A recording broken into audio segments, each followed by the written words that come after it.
સૌપ્રથમ તો આજે માળિયા હાટીના અને સમગ્ર ગુજરાતમાં 450 થી વધારે આમ આદમી પાર્ટીએ પહેલું લિસ્ટ જાહેર કર્યું છે। પહેલા લિસ્ટમાં માળિયા તાલુકા અને માંગરોળ વિધાનસભામાંથી કુલ 6 ઉમેદવારો જાહેર કરવામાં આવ્યા છે।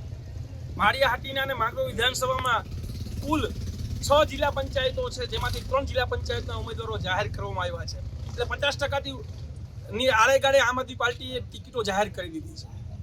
રહી વાત તમારા પ્રશ્નની સવાલની, આમ આદમી પાર્ટી પરિવાર ખૂબ મોટો છે।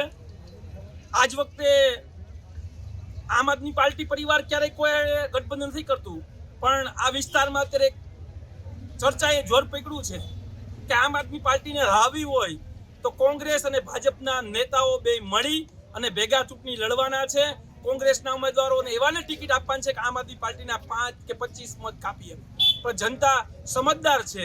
જનતા આવનાર સમયમાં સામાન્ય લોકોના પાર્ટી, નાના લોકોની પાર્ટી, શિક્ષણની વાત કરનારી પાર્ટી, સ્વાસ્થ્ય મુદ્દે વાત કરનારી પાર્ટી સતત 5 વર્ષમાં આમ આદમી પાર્ટીમાં જ્યારથી લડાઈ લડીએ છીએ ત્યારથી સતત જનતાનો અવાજ ઉઠાવ્યો છે।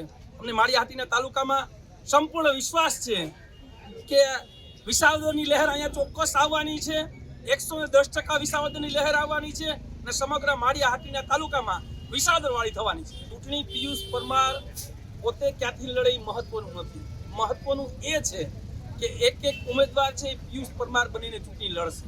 હું ધારાસભ્યની ચૂંટણી લડ્યો છું, તાલુકા પંચાયતનો ચૂંટાયેલો પ્રતિનિધિ છું અને સમગ્ર વિધાનસભાની મોટી જવાબદારીઓ છે। સાથોસાથ પ્રદેશ કક્ષાએ પણ હોદ્દો હોવાને કારણે અન્ય કાર્યક્રમોમાં પણ હોઈ શકું। કદાચ હું ચૂંટણી લડું કે ના પણ લડું, પણ આવનાર સમયમાં આ મારા જેટલા તાલુકા પંચાયત અને જિલ્લા પંચાયતના ઉમેદવારો છે તે પિયુષ પરમાર જ છે।